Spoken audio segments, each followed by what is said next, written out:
fase de inversión o de prefactibilidad.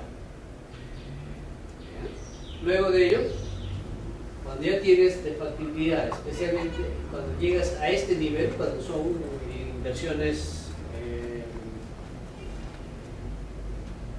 digamos, de montos considerables, pues nos vamos a estudios y expedientes técnicos, que es la parte ya de inversión, y a la ejecución de la obra. Luego viene lo que es operación y mantenimiento, y ya es posinversión, o sea, después de la inversión, después de la ejecución, ¿no? De la operación y mantenimiento y la evaluación ex post, ¿no? Para que volvamos a hacer una retroalimentación. Entonces, ¿qué te pide? Dice analizar antes de desembolsar los recursos públicos. Eso es lo que plantea como premisa, ¿no? Lo que ve el SNIP, repito, señores, ve estas etapas del proyecto, la parte que considera la preinversión. ¿Para qué? Para finalmente contar con este documento, que es la declaración de viabilidad. Hasta ahí llega el SNIP. ¿Qué es un proyecto de inversión pública? Toda intervención ilimitada en el tiempo. Dije la clase pasada, ¿no? Tiene inicio y tiene fin. ¿No? Tiene inicio y tiene fin. Que utiliza total o parcialmente los recursos públicos, con el fin de crear, construir nuevo, mejorar, o sea, remodelar, asfaltar la carretera, pavimentar las vías, estás mejorando, o recuperar, puesta en valor del complejo arquitectónico del Caral, ¿no? Estás recuperando todo lo que es el complejo arqueológico de Caral, estás recuperando, ¿no? Recuperar la capacidad productora de bienes o servicios de la entidad pública. O sea, quieres volver, digamos, el gran proyecto, por ejemplo, de la modernización de Talara para Petroperú. Entonces, ¿qué es lo que quiere? Es recuperar su condición de antes, que solamente, hasta ahora solamente es el refinado de los crudos. Lo que se quiere también es entrar a trabajar nuevamente a lo que es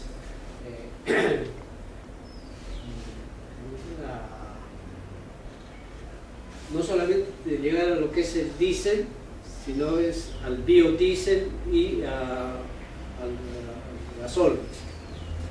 O sea, con componentes ecológicos, ¿no? Porque actualmente solamente están sacando el diésel 5, ¿no? O sea, con un nivel de refinado,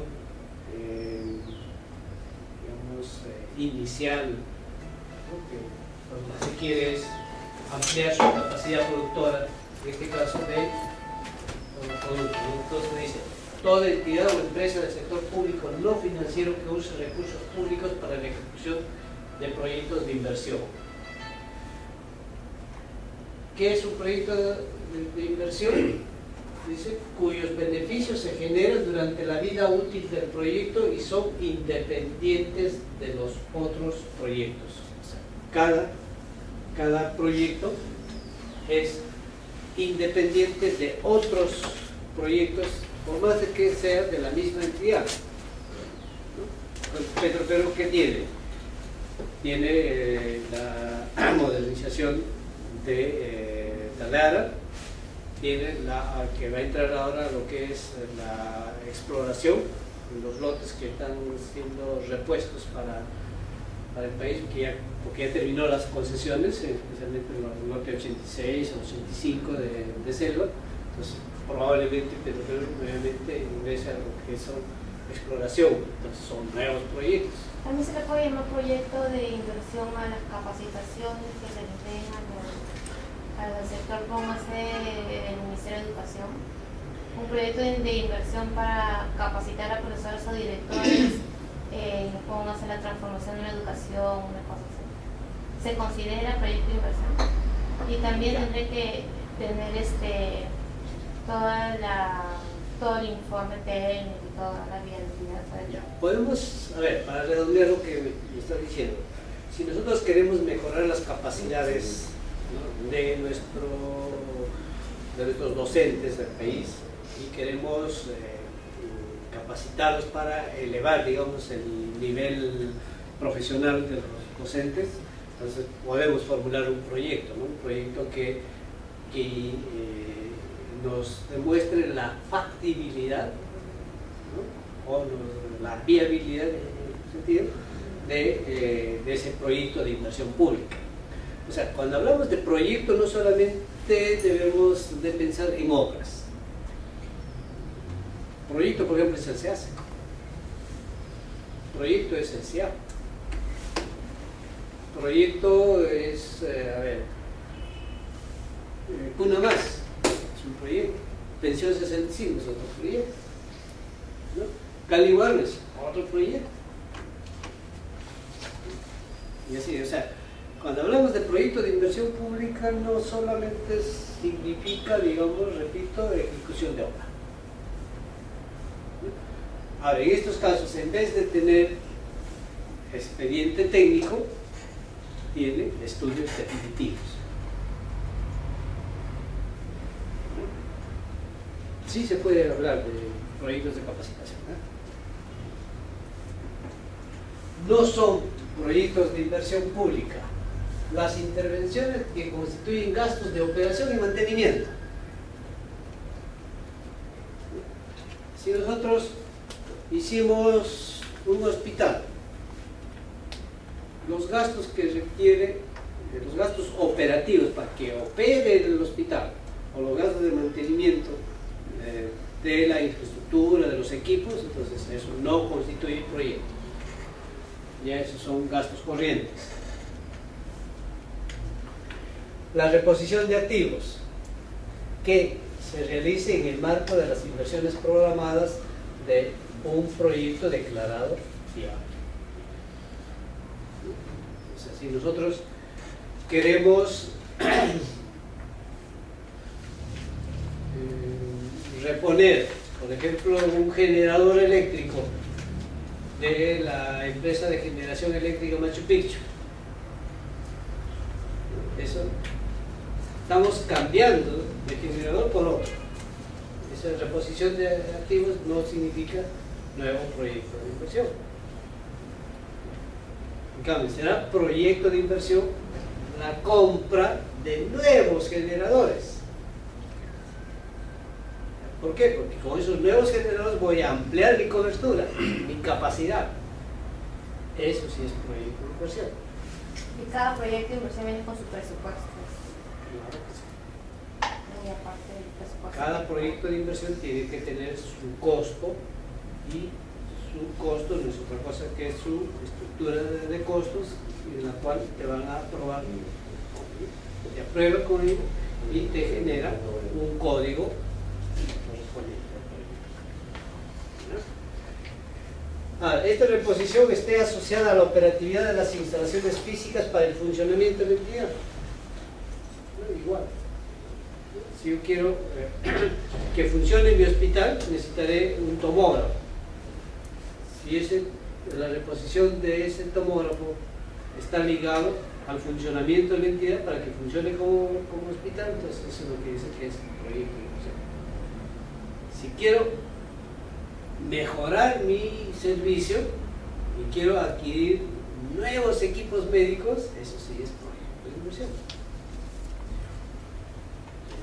O sea, lo que es reposición, bien difícil que sea proyecto de inversión. No implica ampliación de la capacidad para la provisión de servicios. Ojo, dice, en general la reposición activos es el reemplazo de un activo cuyo tiempo de operación ha superado su periodo de vida útil o ha sufrido daños por factores imprevisibles que afecten la continuidad de sus operaciones. Si un vehículo sufre un accidente, tú vas a estar reponiendo por uno nuevo, eso no es proyecto de inversión.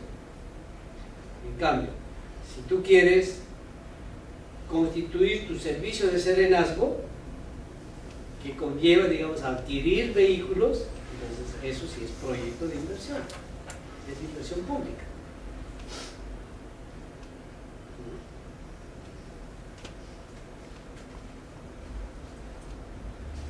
Consideraciones generales para la identificación del proyecto. Los proyectos públicos solucionan un problema. Son integrales porque ven la parte de infraestructura, si es turístico, ven la parte de la facilitación turística y la sensibilización más capacidades, ¿no? En el caso de un proyecto turístico. Y por tanto va a ser sostenible técnica, económica y financieramente y a su vez ambientalmente. Si nosotros queremos poner, digamos, un mirador turístico, pónganse, a ver, los que conocen Cajamarca, el mirador turístico en Santa Polonia, en el cerro. Tú subes al cerro y de ahí ves todo Cajamarca en su integridad. Entonces, quienes conocen Huancayo, suben al Cerrito de la Libertad y haces un mirador turístico y ves ni siquiera de Huancayo, sino casi buena parte del Valle del Mantaro. Entonces, si tú quieres darle mejores condiciones turísticas a tu municipalidad o a tu lugar, ¿no? Entonces tienes que ver que este proyecto de inversión pública tenga integralidad, y tener integralidad tienes que verlo desde el punto de vista de infraestructura, tienes que ver que facilita la actividad turística, que haya sensibilidad turística, o sea, que sea su destino, su finalidad pública, efectivamente sea uso turístico, y a su vez que haya capacidad, o sea, que sea pues visitado, que sea atendible, que sirva, para lo cual vamos a construir. Y por tanto, el hecho que sirva, quiere decir que es sostenible técnicamente desde el punto de vista turístico, es factible que se construya ese mirador.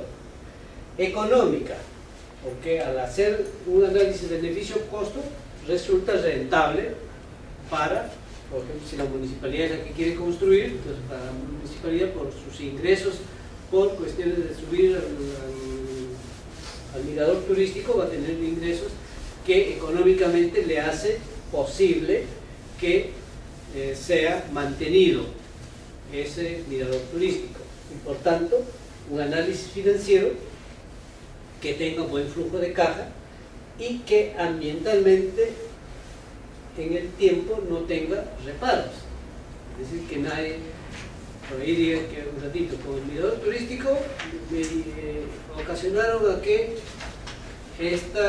mi terreno, mi casa sea obstruida porque están viviendo mucha cantidad de personas que me están obstruyendo mi vida tranquila que ya tengo.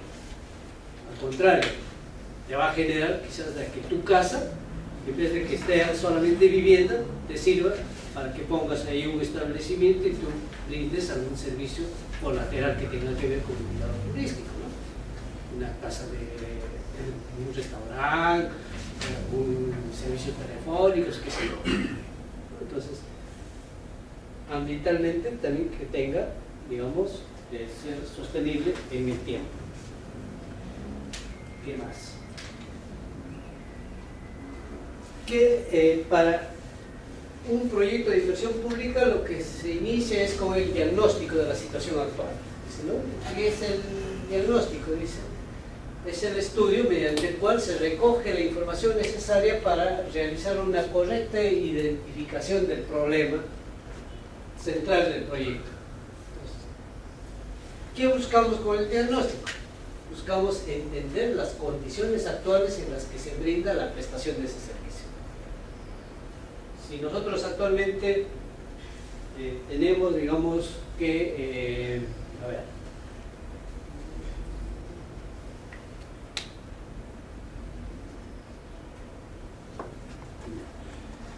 quienes transitan, digamos, por la avenida Javier Prado, la Marina y Fosse, ¿qué tenemos hoy en día en horas punta? Un congestionamiento vehicular terrible, ¿no? Tal es así que tenemos que salir muy temprano, y ya más o menos sabemos que desde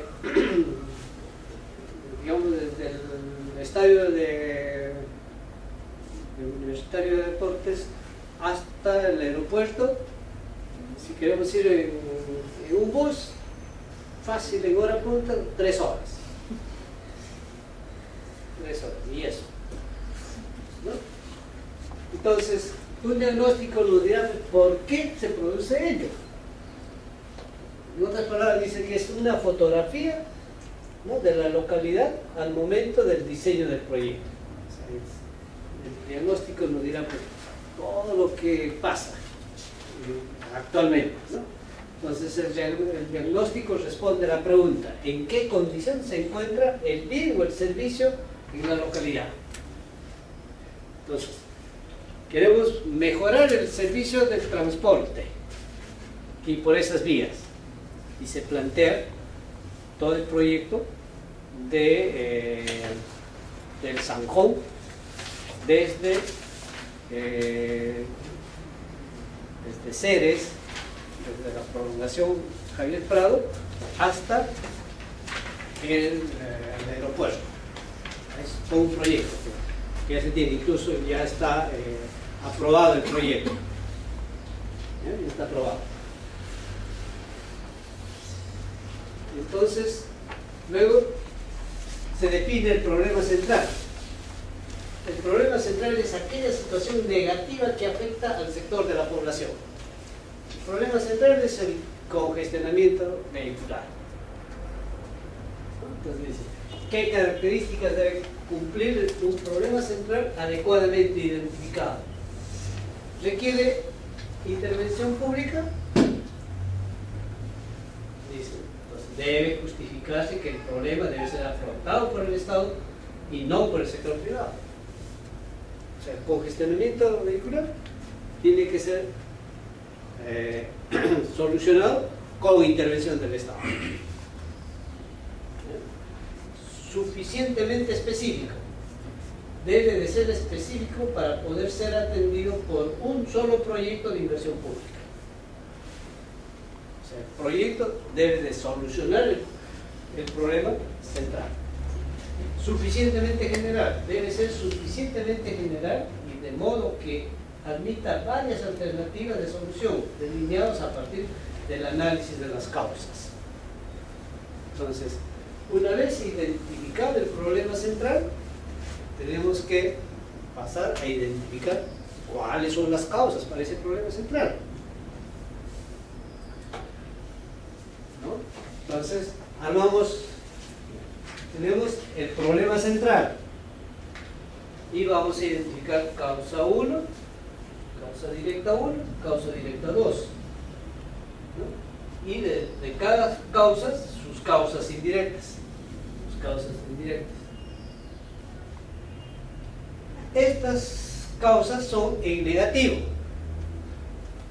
En negativo nos dirá, pues no, solamente tenemos una parte del zanjón construido, pero este zanjón tiene muchas curvas, solamente está para para el transporte público los laterales, y para el transporte privado el zanjón. Entonces, una vez identificado las causas directas e indirectas, lo que se va a hacer es voltear y se indica cuáles son los efectos directos y efectos indirectos. O sea, esta causa, ¿qué efecto tiene? El hecho de que sea un tramo corto, que termine en el puente Quiñones, ¿no? Y pasado el puente Quiñones se hace todo un embotellamiento. El hecho de que estaban permitiendo de torcer a la izquierda, ¿no? El hecho de que la parte de transporte público no tiene paraderos conocidos o áreas para solo el transporte público y nada más que para transporte público y el resto para transporte privado. El hecho de que las aceras son muy pequeñas, etcétera, etcétera, ¿no? El hecho de que en las otras no hay vías expresas, entonces nos está creando efectos, ¿no?, que conlleve accidentes de tránsito, que conlleve a demora en el transporte, de que haya paradas innecesarias de los taxistas, etc., ¿no? Entonces, y vamos a tener un efecto mayor. ¿Cuál es el efecto mayor? Que es el congestionamiento y que nos hace que dure el tránsito más de lo necesario. ¿Ok? Entonces, con ello se tiene que hacer un análisis de demanda que consiste en identificar y proyectar a lo largo del horizonte de evaluación, es decir, plantearse la población demandante y calcular la cantidad demandada, o sea, cuántos vehículos, ¿no?, circulan por ahí, cuánto podríamos congestionar, cuánto podríamos de evitar los accidentes, etc. Entonces se busca responder a las preguntas, dice, ¿qué determina la demanda? ¿Qué factores influyen en la determinación de la demanda? ¿Cómo se comporta la demanda en el tiempo? Y a su vez, ver la oferta.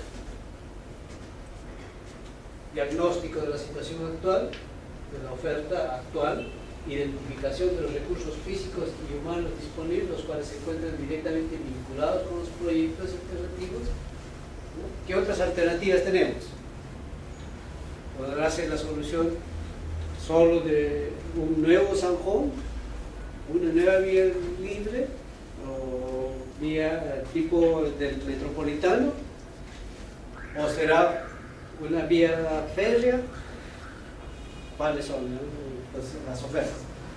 Los estándares óptimos de uso de los recursos físicos y humanos, la identificación y proyección de la oferta optimizada. Entonces, el análisis de la oferta, dice, radica en identificar y proyectar la capacidad con las que se cuenta actualmente para brindar los servicios deseados. Trabaja sobre la base de oferta optimizada. La oferta optimizada debe estar en las mismas unidades de medida que la demanda efectiva con el proyecto. Entonces, hay un análisis de demanda y oferta. Entonces, tenemos que hacer un balance. Oferta-demanda. Luego de identificar el tamaño de la demanda del servicio que se generaría con la presencia del proyecto y la oferta optimizada actual de servicios, es necesario identificar en qué medida la demanda está siendo satisfecha por la capacidad actual de la oferta actual. El balance se realiza para identificar la brecha existente entre la demanda de un bien o servicio y la capacidad óptima de oferta del bien. Entonces, hay una brecha, ¿no?, abismal ahí. Evaluación. ¿Por qué es necesario evaluar? Dice, independientemente de si es evaluación privada o evaluación social, la evaluación nos permite verificar para cada una de las alternativas que los beneficios derivados de la solución del problema central son mayores a los costos en los que se incurre para solucionarlo. Estimar el retorno de cada una de las alternativas y decidir por aquella que nos ofrece mayor rentabilidad. Entonces tenemos la alternativa, vía férrea, vía tipo el metropolitano, ¿no? Plantearnos mejoras, solamente reacondicionar, hacer algunos paraderos centrales, tipo la vía de evitamiento, ¿no? Y hacer las medidas coyunturales, como el caso de no voltear a la izquierda y quedarnos ahí nada más, ¿no? ¿Ya? Entonces, todas estas someterlas, ¿no? O la vía férrea, todas ellas ponerles un análisis de rentabilidad, cuál nos es más rentable, socialmente, económicamente, técnicamente, y que haya sostenibilidad ambiental en el tiempo. Entonces, desde ese cuatro puntos de vista, entonces, trabajar, ¿no? La evaluación social del proyecto se puede desarrollar de dos maneras: costo-beneficio, cuando los beneficios sociales se pueden expresar en términos monetarios y son fáciles de medir. O sea, cuánto nos cuesta lo uno, lo otro, establecemos un análisis beneficio-costo y decimos, ¿no?, que la vía férrea nos es más costoso que hacer un zanjón tipo el metropolitano. Ya tenemos cuantificado. Costo-efectividad, cuando no es posible expresar los beneficios sociales en términos monetarios o su medición es muy compleja. Eso sea para otros tipos de proyectos, cuando son proyectos netamente sociales, ¿no?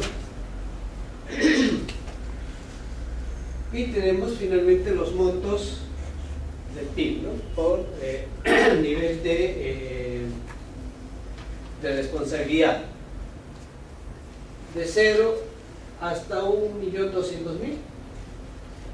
Solamente puede ser, nos dan opinión de viabilidad con un perfil menor, que es un cuestionario, un formato donde llenamos solamente ello y es aprobado por nuestra OPI, ¿no?, por nuestra oficina de proyectos de inversión.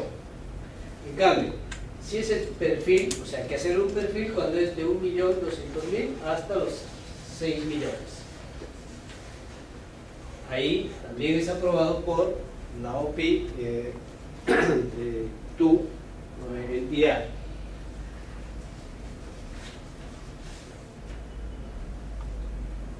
Acá, cuando es de 6 millones hasta 10 millones, hay que hacer prefactibilidad.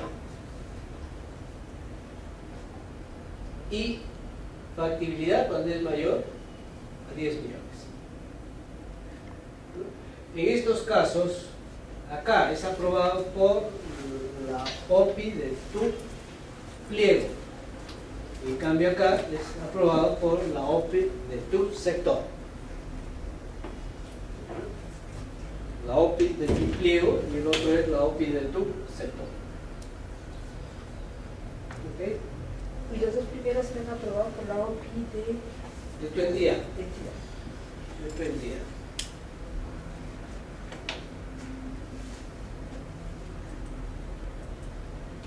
Listo. ¿Preguntas, señores?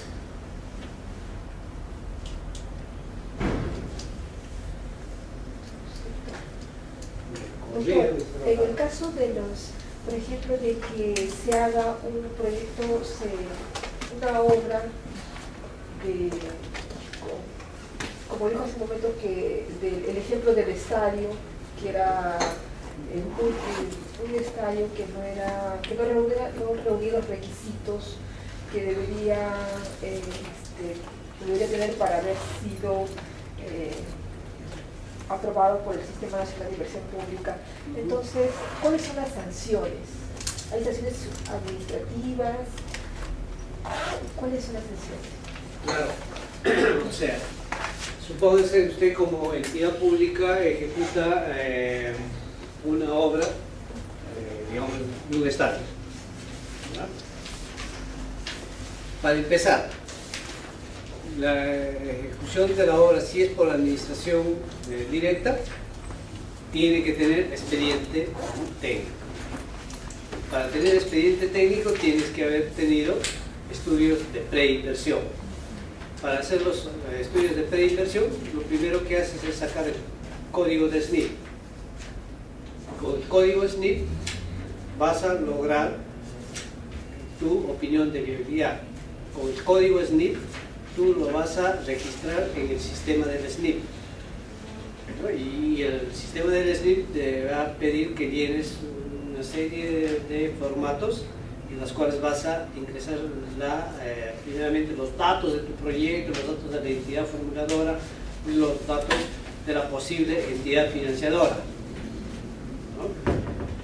Y con la opinión de viabilidad te van a decir ya cuánto es el costo de ejecución de ese proyecto y cuán factible es. El no hacer ello quiere decir que usted utilizó recursos del Estado sin tener en cuenta, en este caso, el sistema nacional de inversión pública, ¿no? Porque es un sistema de obligatorio cumplimiento por parte de todas las entidades del Estado, ¿no? Entonces, la sanción que vas a tener probablemente, inicialmente estamos hablando de sanciones administrativas, y quizás el hecho de tener sanción administrativa no va en perjuicio de existir, tengas sanciones civiles y penales, ¿no? Por ejemplo, alguien se le está, digamos, atribuyendo ahora lo que se llama el delito de malversación de fondos. ¿Qué significa el delito de malversación de fondos? Si a usted le aprobaron, presupuestalmente hablando, le aprobaron para que ejecute realice tal o cual gasto, ¿no? Y sin embargo usted no le importó que esa autorización, esa aprobación, que fue para ese fin, agarraste recursos de ello y lo destinaste para algo que no estaba autorizado, ¿no? Porque el SNIP lo que te está certificando, está dando opinión favorable, en otras palabras, te está autorizando a ejecutar esa obra o esa inversión pública. ¿Y quién sanciona? ¿Quién sanciona ello? Ahí va a depender del fuero. Administrativamente hablando, ya en este caso la Contraloría te dirá si es toda la municipalidad en sí, o sea, desde el titular, desde el alcalde, empezaron todos. Entonces, la Contraloría indicará cuáles son las sanciones correspondientes, ¿no? Y si es de malversación de fondos, seguramente ante las denuncias correspondientes, ya el fuero judicial tendrá que establecer las sentencias correspondientes, ¿no?